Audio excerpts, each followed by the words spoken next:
오늘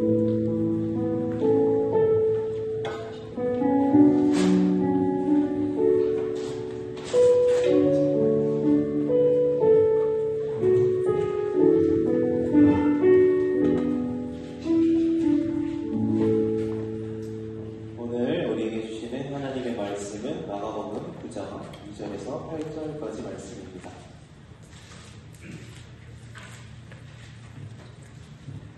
마가복음 9장 2절에서 8절까지 말씀입니다.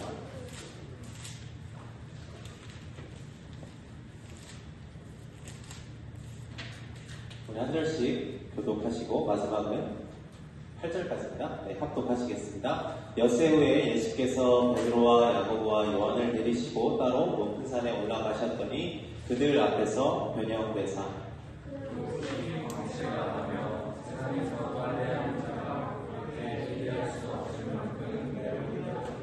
이에 엘리야가 모세와 함께 그들에게 나타나 예수와 더불어 말하거늘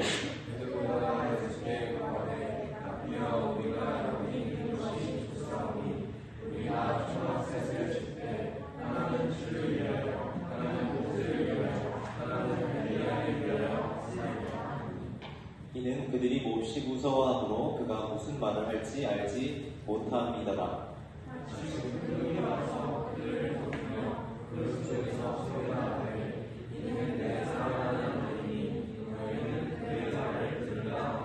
같이 읽겠습니다. 문득 둘러보니 아무도 보이지 아니하고 오직 예수와 자기를 뿐이었더라. 아멘. 할렐루야. 할렐루야. 반갑습니다. 네.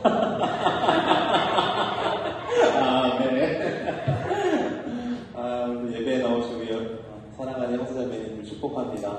오늘 이 말씀을 통해서 하나님께서 은혜와 평강 주실 줄로 믿습니다. 오늘 예수님께서 제자들 3명을 골라서 따로 높은 산에 올라가십니다. 제가 지금 이 앞에 앉은 우리 사랑이랑 또 누가 좋을까? 효근이랑 우리 영민쌤을 데리고 높은 산에 올라가요. 좋으시죠? 진짜? 높은 산. 높은 산에 올라가. 이 제자들 3명의 기분이 어땠을까? 좋았을 것 같다. 좋았을 것 같아요? 산 좋아하세요? 지리산 한번? 전사님이 산 올라가는 걸 되게 좋아해요. 네, 오늘 이 말씀을 보면서 예수님이 이 제자 3명을 데리고 산에 올라가시는 걸 보니까 되게 재밌다. 저 제자들이 기분이 좋았을까라는 생각을 했어요. 제자들 뭐 선택의 여지가 있었겠어요. 예수님이 그냥 가자 하니까 하고 그 산을 올라갔을 거 아니에요. 와, 이 사람들 이렇게 힘들었겠다. 근데 여러분이 우리가 같이 읽었지만 오늘 이 사람들이 그 산 높은 곳에 올라가서 하나님의 음성을 들어요. 엄청 놀라운 사건을 경험해요. 정말 말도 안 되는 사건을 그 산 높은 곳에서 경험해요. 어쩌면 오늘 이 장면이 바로 예배일 수도 있어요. 여러분, 예배라는 이 장소는 굉장히 놀라운 경험을 하는 곳이기도 해요. 예배라는 곳에서 우리는 하나님을 만나고 하나님의 음성을 들어요. 그런데 여러분, 코로나 때를 이렇게 하긴 여러분들은 코로나 때 큰 일이 있어서 말이 먹힐까 모르겠는데, 자, 여러분, 예배라는 것을 꼭 교회에서만 드려야 합니까? 온라인에서 드리면 예배 아닐까요? 자, 손 한번 들어볼까요? 이거 안 먹히는데 큰일 났네. 자, 예배는 꼭 교회에서만 드려야 하나요? 아니죠. 그럼 어디서 드릴 수 있죠? 아무 데서나 드릴 수 있어요. 고마워요. 사랑 너가 날 살렸어. 요게 예전에는 아니었어요. 그래도 뭐 다들 알고는 있었지만 그래도 예배는 교회 가서 드려야지. 또 우리 어른들은 예배는 11시지. 그죠? 그런 거 없어요? 진짜 예배는 11시지. 무슨 오후 예배 말도 안 돼. 이런 거 있지 않습니까? 사람마다 그런 게 있어요.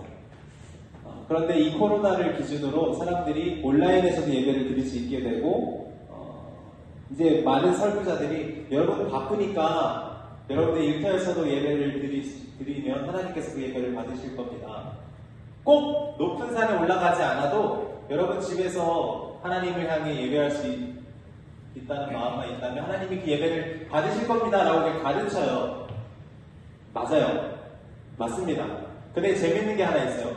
높은 산에 올라갈 필요가 없다. 교회에 꼭 갈 필요가 없다라는 생각이 든 순간부터 사람들은 높은 산에 올라가지 않아도 되니까 갈 생각 자체를 안 해요.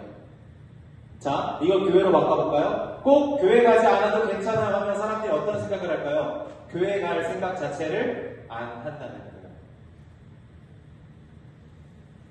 예배는 어디서나 드릴 수 있습니다 라는 이 명제가 어떻게 바뀌냐면 어디서도 하지 않는 예배가 돼요. 물론 하나님은 여러분들이 어느 곳에서 여러분들의 마음을 다해서 하나님께 올려드리는 그 예배를 받으세요. 문제는 우리 마음속에 예배는 어디서나 드릴 수 있어 이 마음이 들어오는 순간부터 우리는 어디에서도 하나님께 예배하지 않는 사람들이 된다는 거예요. 여러분 어떠세요? 오늘 예수님 꼭 이 높은 산에 오르셔야 했을까요? 그렇지 않을 거예요. 여러분 예수님은 하나님의 아들이에요. 꼭 산에 오르지 않으셔도 괜찮아요. 그냥 우리가 사는 이런 동네에서 그냥 우리 예배드리자 해서 일으키실 수 있는 사건이었어요. 근데 오늘 이 사건이 우리에게 보여주시는 것은 무엇이냐면 높은 산에 꼭 오를 필요가 없는 사람들을 이끌어서 그 높은 곳까지 이끌어 가신 이유, 그렇게 하지 않으면 우리가 하나님 앞에 전심으로 나아가지 않는다는 거. 제가 이 본문을 읽으면서 한 2, 3년 전에 전사님이 친구랑 한라산에 갔다 왔어요. 한라산 올라갔다 온 사람. 산 안 좋아하는구나. 제주도에 있는 거야, 그럼. 제주도에 있는 거야? 우리 한라산, 제가 이제 한라산 전사님은 산에 오르는 걸 좋아해요. 그래서, 이제 아까 혜원이가 손들었으니까 혜원이가 조랑하고 데리고 갈 건데, 여러분, 산에 한 번도 올라가 본 적이 없는 내 친구가, 전사님 친구가, 이제 애를 둘 낳고 그러다 보니까 이제 자기 체력이 너무 많이 떨어져서 절도 한 번도 아니면서 자기 체력이 많이 떨어지고 살이 많이 쪘다고 제가 한라산 간다니까 따라가겠다는 거예요. 그래서 제가 그래? 가자. 근데 여러분 큰 산을 올라갈 때는 음식이랑 옷이랑 이런 신발 잘 챙겨야 돼요. 큰일 나거든요. 올라가면 기온이 완전히 바뀌어요. 지리산 이런 데는 5월에 가도 눈이 있어요. 그러니까 조심해야 되는데 그 친구가 저한테 같이 가자고 해놓고 그럼 내가 너 등산화는 꼭 사야 돼. 그랬더니 나 운동화 신고 가면 안 돼? 말도 안 되는 소리 하지 마. 그래서 등산화 신기고 막 음식 이런 거 다 챙겨서 이제 끌고 올라가는데 올라가는 길에 한 3시간 올라가요. 올라가는 것만. 그러면 이제 한 2시간 지나가면서 내가 얼굴이 하얘지더라고요. 그래서 얼굴이 왜 하얘지지? 그런데 괜찮아. 이러면서 내가 이제 지나가면서 입에다 초코바를 이렇게 넣어줘서 정상까지 올라가는데 자, 제가 이 얘기를 왜 하냐면요.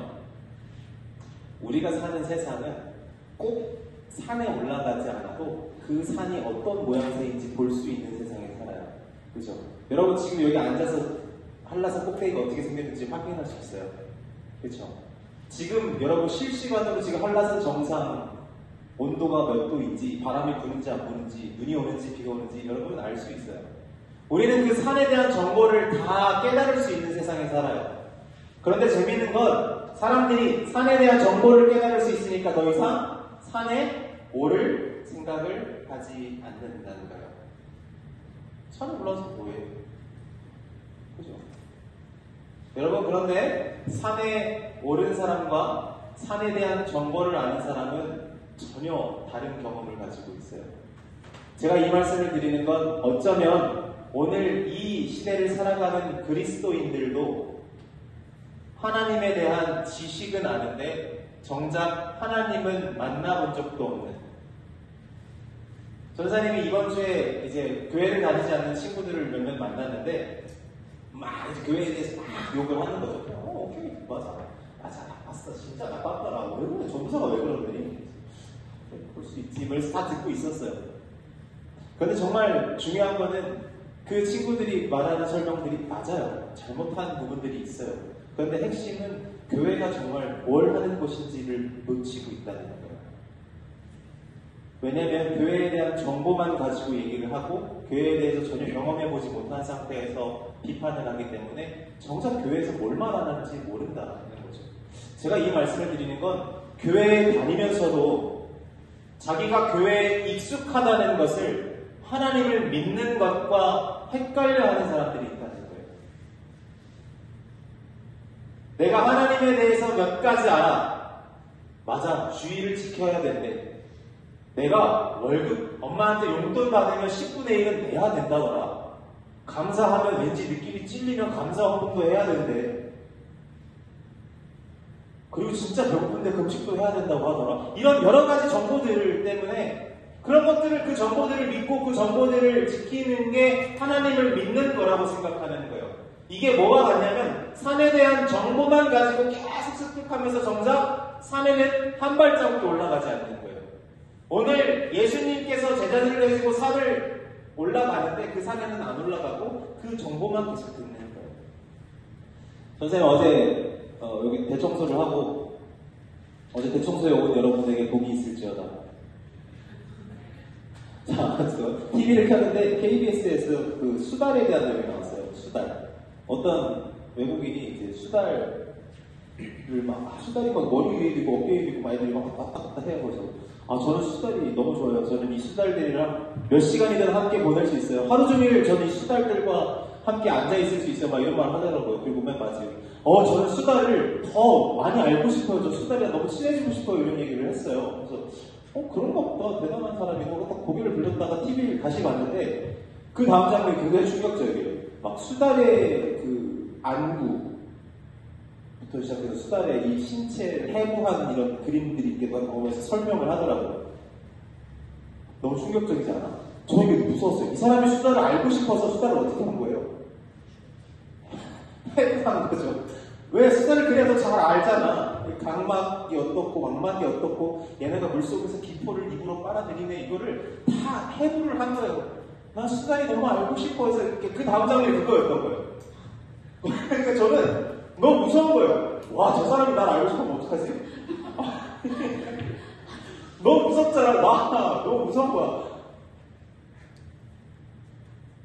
제가 이 생각을 하면서 그런 생각이 들더라고요. 여러분들은 하나님을 어떻게 알고 계세요? 많은 사람들이 하나님을 무례하지만 해부해서 이건 하나님이 좋아하는 거, 이건 하나님이 싫어하는 거, 이건 하나님한테 맞는 거, 이건 하나님한테 틀린 거, 이렇게 해서 하나님을 안다고 생각해요. 정작 그 살아계신 하나님은 경험하지 못하죠. 그 살아계신 하나님을 죽여서 해부해서 자기가 그 정보를 빼낸다고 알고 있다고 생각해요. 여러분, 하나님을 아는 것과 하나님에 대한 정보를 아는 건 다른 이야기예요. 여러분들은 어떠세요? 여러분들의 인생 가운데 하나님께서 살아계신다는 거 아세요? 여러분들 하나님과 동행하고 계세요? 하나님께 기도하며 하나님께서 여러분에게 말씀하시는 거 들리세요? 어쩌면 여러분들 인생 가운데 하나님이 인도하시는 것들이 있는데 여러분들 그것 좀 느껴보려고 노력하세요? 자신이 하나님과 대화하려고 노력하세요? 여러분, 하나님을 안다는 것이 무엇입니까? 하나님에 대해 안다고 하나님을 아는 게 아니에요. 하나님을 알려면 우리는 예수님과 함께 그 높은 산에도 오를 줄 알아야 하고 예수님과 손을 잡기도 해야 하고 예수님과 붙들려서 예수님과 밥을 먹고 대화하며 그 길을 걸어가는 이 모든 순간들 속에서 우리는 하나님을 알아가는 거죠. 여기 책에서 몇 가지 하나님에 대한 지식을 안다고 여러분이 하나님을 안다고 착각하면 안 되는 거예요. 하나님을 안다는 건 그런 것이 아니니까요. 왜 기독교가 가면 갈수록 욕을 먹는 겁니까? 하나님에 대한 정보만 알아놓고 하나님께서 지금 무슨 말씀을 하고 계시고 얼마나 이 땅을 보시며 마음 아파하시는지 전혀 깨닫지 못하면서 그 정보를 가지고 사람들을 지적하니까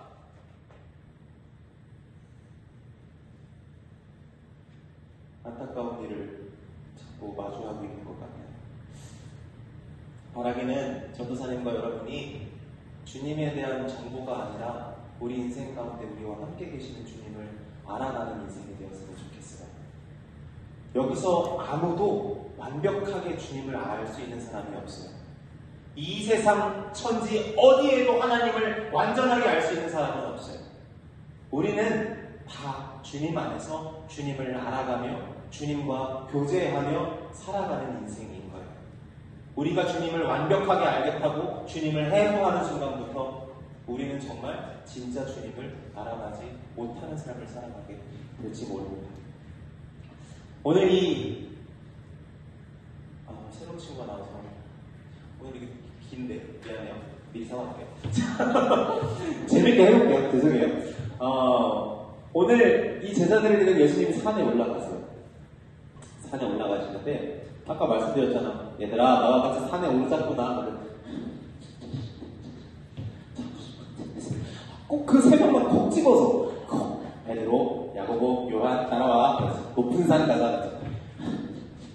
주말인데 진짜. 그래서 간 거예요. 짐을 주섬주섬 챙겨서 산을 높이 올라가요. 그런데 그 산 정상 가까이 올라갔을 때 말했죠. 높은 산은 정말 몇 시간이고 계속 올라가야 돼요. 여러분 그 올라가는 내내 경치가 좋을 거라 생각하시죠? 아무것도 안 보여요. 여러분 한라산 지에서 가보세요. 3시간 걸어갈 동안 아무것도 안 보여요. 정상 가까이 30분 가까이 남았을 때 보여요. 드디어 그 앞에까지는 나무만 보이고 돌만 보이고 길만 보여요. 그러니까 그것만 보고 가는 거야. 이걸 내가 왜 시작했거든? 이러면서 올라간단 말이야. 근데 정상에 가까운 그 30분부터 뭔가가 보여요. 오늘 이 제자들도 정상에 가까워진 그 순간에 갑자기 이상한 걸 발견해요. 예수님의 모습이 변해요. 이거 막 트랜스포머처럼 예수님 막 이런 거 아니에요. 여러분. 그런 거 아니고 예수님의 모습에서 밝은 빛이 나는 거예요. 그 형상의 변화가 나타나는 거예요. 옷이 아우라와 같은 하얀 빛이 뿜어나고 눈부셔서 쳐다볼 수 없을 정도로 예수님이 밝게 빛나는 그 장면을 마주해요. 그런데 그 밝은 빛 속에 어떤 두 사람이 보이는데 그들이 잘 알던 민족의 지도자 모세 그리고 선지자 엘리야 그 셋이서 얘기를 막 하는 거예요. 그 환상적인 장면을 보고 베드로가 완전히 너무 좋았나 봐요. 그러니까 주님 이곳에 우리가 있는 것이 좋습니다. 우리가 초막을 3개를 지어서 하나는 주님을 위해서 하나는 모세를 위해서 하나는 엘리야를 위해서 짓고 싶습니다. 무슨 소리를 하는지 횡설수설해요. 너무 좋았던 거죠. 그 높은 산봉우리를 베드로가 횡설수설하는 동안 갑자기 빽빽한 구름이 그 산 꼭대기를 메우기 시작합니다. 그리고 그 구름들 사이에서 천둥 치는 소리가 나는 것처럼 하나님의 음성이 들리죠. 이는 나의 사랑하는 아들이니 너희는 그의 말을 들으라. 그 순간에 안개와 구름이 싹 걷히고 모세와 엘리야가 눈앞에서 사라지죠. 그 제자들의 눈앞에는 누구만 있어요? 예수님만 있어요. 이는 내 사랑하는 아들이니 너희는 그의 말을 들으라. 하나님의 음성이 가리키는 대상이 누구예요? 예수님. 오늘 이 말씀을 좀 잘 이해하려면 짧게 이 앞부분 여러분들이 아는 내용이에요. 잠깐만 이해를 하고 지나가야 되는데 8장 27절에서 28절에 예수님께서 제자들에게 이런 질문을 하세요. 세상 사람들이 나를 누구라고 하느냐? 제자들이 말합니다. 세례 요한이라고 하고 더러는 엘리야, 더러는 선지자 중에 하나라고 합니다. 사람들이 당신을 선지자 중에 하나라고 해요. 그래서 예수님이 그걸 듣고 그렇다면 너희는 나를 누구라고 하느냐라고 물어보시죠. 그러자 베드로가 말합니다. 주님은 그리스도이십니다. 당신은 하나님의 아들이십니다. 당신은 하나님의 종이 아니라 하나님의 선지자가 아니라 예언자가 아니라 지도자가 아니라 당신은 하나뿐인 하나님의 아들 예수 그리스도이십니다. 라는 고백을 해요. 여러분 이거 얼마나 놀라운 고백인지 아세요? 요즘 TV에서 막 무슨 신이다? 그 이단 프로그램 있잖아. 제가 요 앞에서 얘들아 내가 예수님이야. 저 친구 다음 주에 안 나올 것 같은데. 여러분 어떻게 생각하실 거예요? 이건 놀라운 고백이에요. 여러분 유대인들한테 예수님이 하나님이시다라고 고백한다는 것은 놀라운 고백인 거예요. 지금 눈앞에 있는 예수 그리스도를 보면서 당신이 하나님, 야훼 하나님의 아들이십니다라고 고백한다는 것은 놀라운 일인 거예요. 그 고백을 했을 때 예수님께서 옳다, 너의 그 고백이 옳다, 그 고백 위에 내 교회를 세울 것이니 음부의 권세가 그 고백을 해치지 못할 것이다. 이런 말씀을 하신단 말이죠. 그런데 베드로가 그 뒤에 그 놀라운 고백을 하고 예수님께서 말씀하세요. 너가 날 하나님의 아들이라고 고백했지? 내가 그리스도라고 고백했지? 이제 내가 해야 할 일을 알려줄게. 나는 우리 31절부터 33절까지 우리 한 목소리로 한번 읽어볼까요? 시작!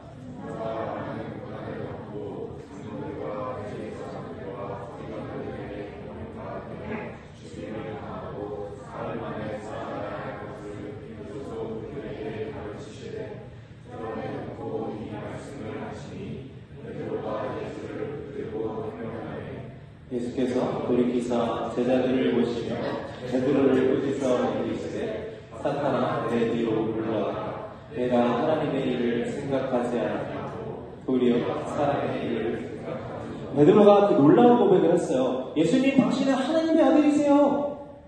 당신은 그리스도세요. 이 고백을 하고 예수님께서 그래, 하나님의 아들 그리스도인 내가 이제 고난을 받고 버려지고 죽을 거야.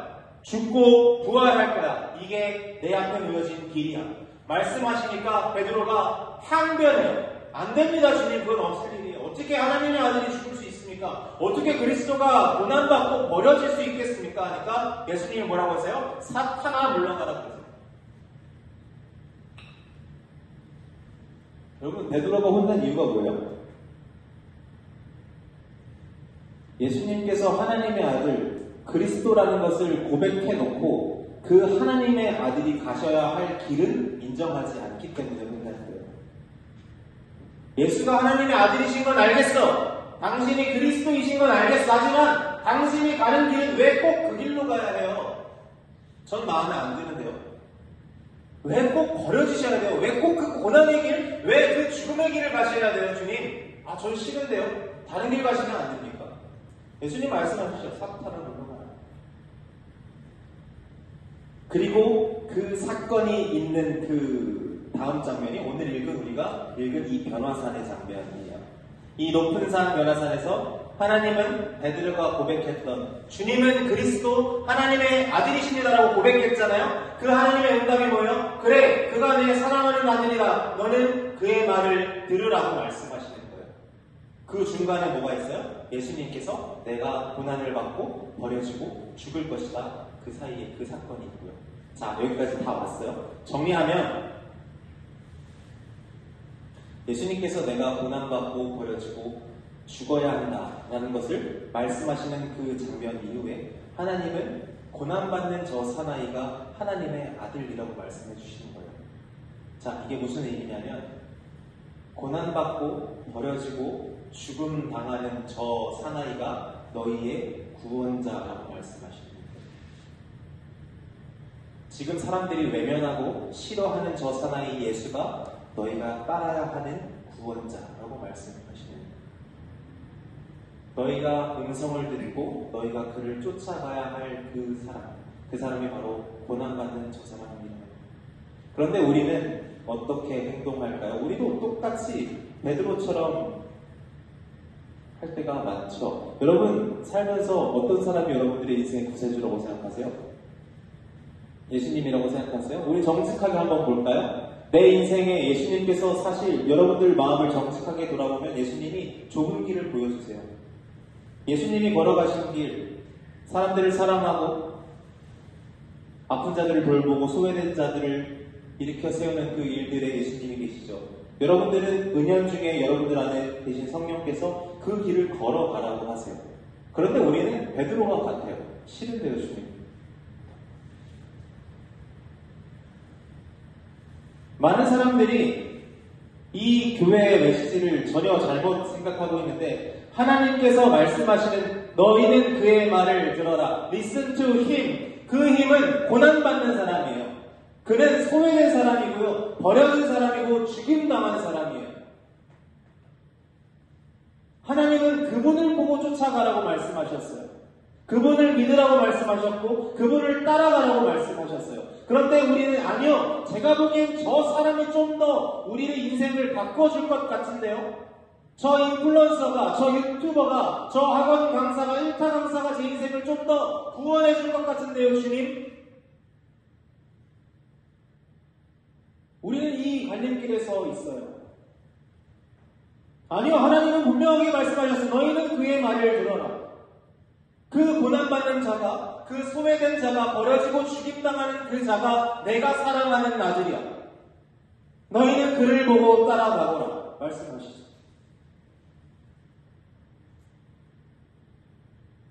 여러분들은 어떤 사람의 음성을 듣고 사세요? 여러분들은 누구에게 영향을 받으십니까? 여러분들이 여러분의 결정을 할 때 어떤 존재의 생각에 영향을 받으십니까? 그의 말을 들어라. 그분의 말을 듣고 계십니까?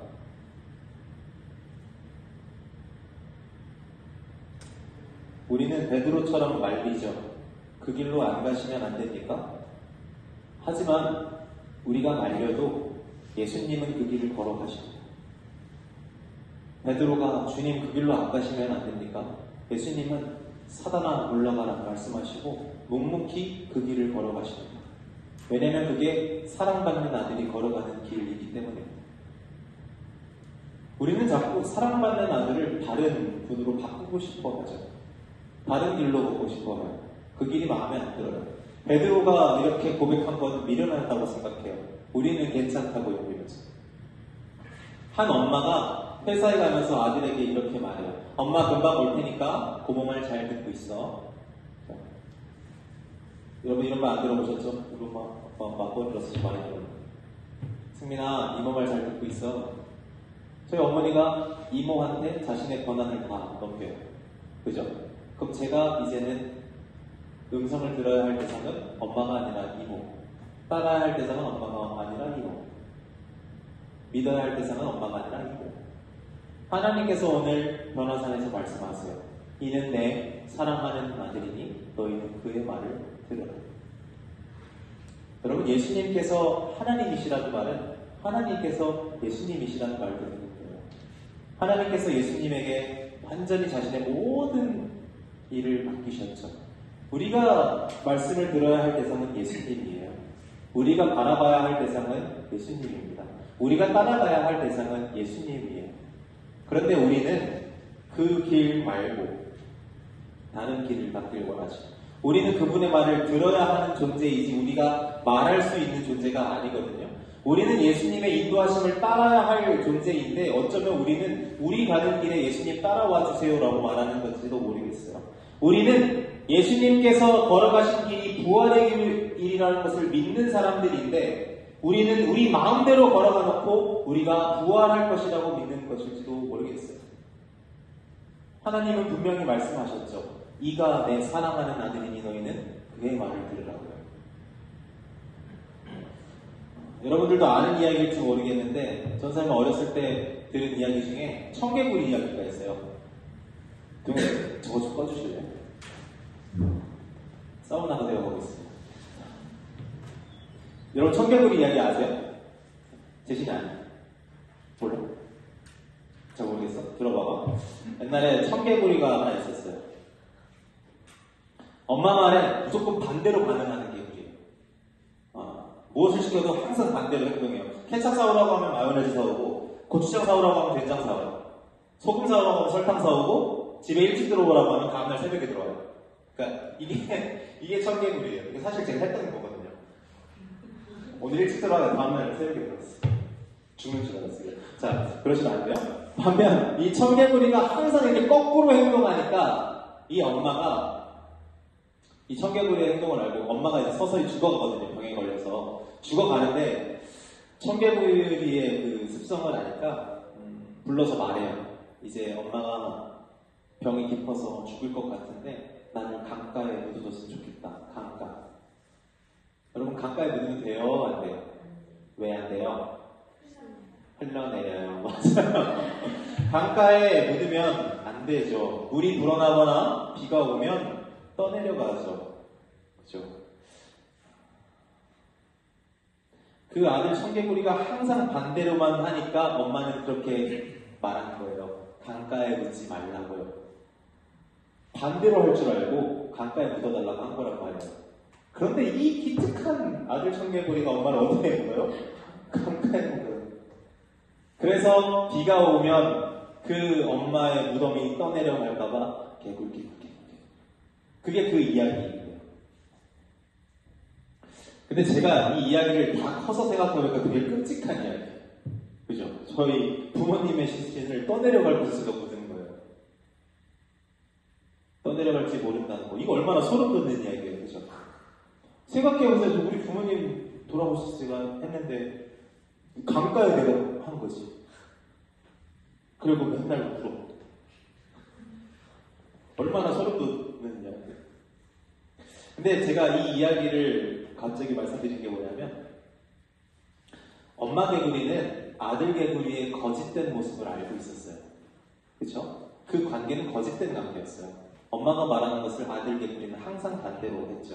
엄마는 그 관계를 알았기 때문에 그런 유언을 남겼고 마지막까지 이 어리석은 청개구리는 엄마의 말을 제대로 파악하지 못하죠. 이 말의 핵심은 거꾸로 해야 된다, 제대로 해야 된다가 핵심이 아니에요. 평소에 정직하지 않은 관계는 그 마지막이 반드시 비극이라는 거예요. 평소에 그 관계가 결정적인 순간에 반드시 비극을 가져온다는 거예요. 거꾸로 하네, 정상으로 하네, 그것 자체가 문제가 아니에요. 그 관계가 얼마나 정직한가. 그 엄마 개구리와 아들 개구리, 하나님과 우리의 관계가 얼마나 정직한가.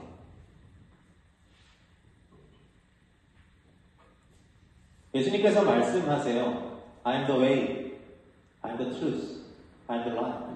내가 길이요, 진리요, 생명입니다. 여러분, 예수님께서 저와 여러분에게 길이 되시고 진리가 되시고 생명이 된다고 말씀하세요. 그런데요, 잘 들으셔야 돼요. 예수님은 나 따라오면 너 부자 될 거야 라고 말씀 안 하세요. 예수님은 나 따라오면 너 인생 성공할 거야 라고 말씀 안 하십니다. 예수님은 나 따라오면 너가 아프지도 않고 힘든 일도 없고 너가 계획한 모든 것들을 이루게 될 거야 라고 말씀하시지 않습니다. 내가 사랑하는 아들이니 너희는 그의 말을 들으라 라고 말한 그 예수님이 가시는 길은 고난받는 길, 버려지는 길, 죽음의 길, 하지만 그 죽음을 지나 하나님의 능력으로 부활하는 길. 여러분, 예수님께서 우리한테 쉬운 길로 오라고 생각한다고 오해하시면 안 돼요. 우리는 하나님 앞에서 항상 정직한 사람으로 남아있어야 돼요. 여러분, 청개구리처럼 그 말을 거꾸로 이해할 것이 아니라 오늘 예수님께서 우리에게 뭐라고 말씀하시는가 정직하게 들어야 해요. 오늘 하나님께서 우리 인생 가운데 어떻게 걸어가기를 원하시는가? 내가 주님 뜻에 순종하지 못하고 그 길에 온전히 쫓아가지 못하는데 하나님은 나를 어떻게 바라보고 계실까? 내가 어떻게 하면 좋을까? 어떻게 하면 그 길에 남아있을 수 있을까? 우리는 이 정직한 고민을 통해서 점점 하나님의 사람이 되어가는 것이지 내 입맛에 맞게 하나님의 말씀을 잘못 해석하면 전혀 다른 길로 가요.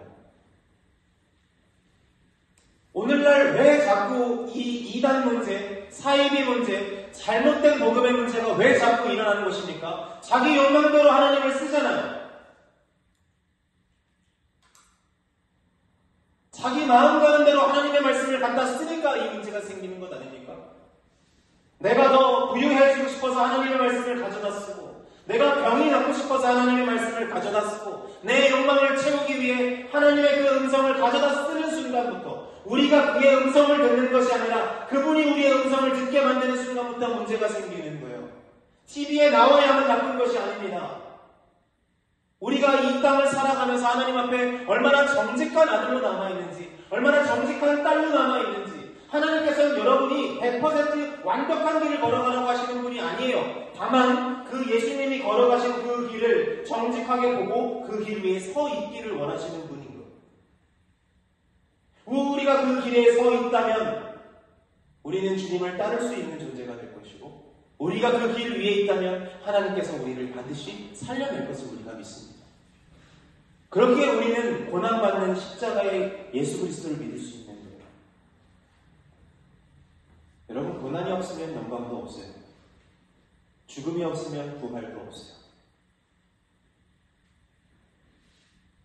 죄가 깊은 곳에 은혜가 더한 이유는 우리가 그 죄를 인정할 때 하나님께서 우리를 품으시는 것을 우리가 경험하기 때문인 것이죠. 여러분들이 인생을 살아가면서 우리 앞에 베드로와 같은 모습이 얼마나 많아요. 아, 그 길은 싫은데요. 우리는 그 모습 그대로 하나님 앞에서 했어요. 너희는 그의 말을 들으라. 예수님의 말씀 앞에 정직하게 서 있으셔야 돼요. 예수님이 민성에게 뭐라고 하시는가? 예수님께서 창기에게 뭐라고 하시는가?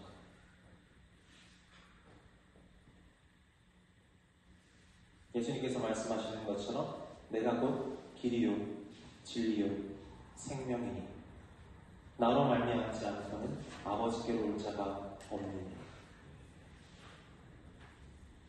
이 말씀을 기억하시고 사랑하는 복된 우리 형제 자매님들 되셨으면 좋겠어요. 하나님께 말씀드리기보다 하나님의 음성을 들을 수 있는 복된 우리 아들, 딸들이 되시기를 주님의 이름으로 간절히 축복합니다. 기도하겠습니다. 같이 찬양하고 기도할까요? 이제 일어나서 기도합시다. 저도 일으키는 거 꼭 알면서 앉아있더라. 뭐야, 어떻게 한 거야?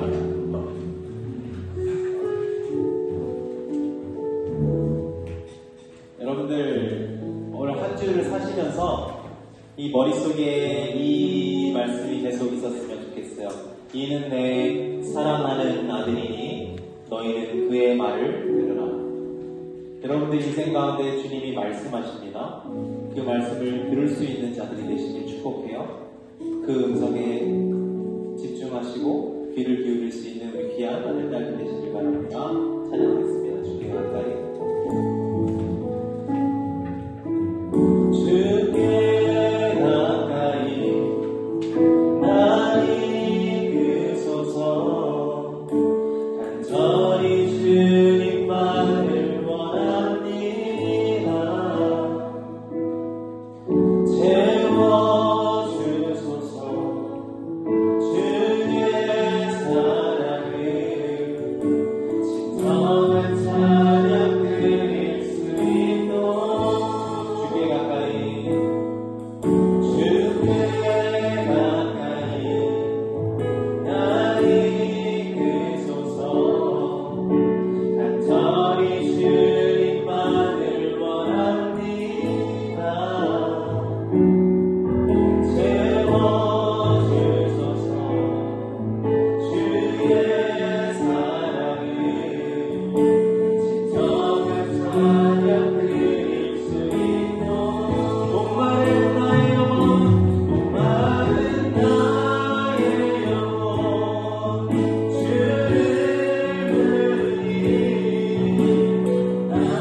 주님과의 거짓된 관계 때문에 텅 비어버린 우리의 심령을 주님 앞에 내어놓습니다.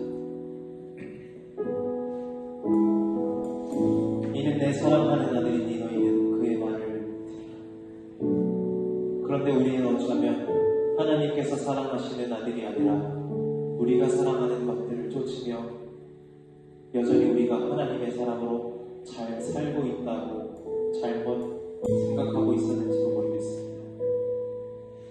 주님, 우리의 마음이 주님의 음성을 구합니다. 우리의 마른 심령이 단비와 같은 주님의 말씀을 구합니다. 오늘 이 시간 우리의 마음을 활짝 열고 주님의 음성을 듣기를 원하오니, 주님께 가까이 가기를 원하오니 주님 우리에게 말씀하여 주옵소서. 우리 마음을 만져 주시옵소서. 그래서 우리가 다시 한번 주님의 사람으로 살 수 있도록, 주님의 그 사랑하는 음성을 들으며 살 수 있도록 우리에게 오늘 응답하여 주시옵소서. 우리 같이 주님의 이름 간절히 부르짖고 기도하며 나아가겠습니다.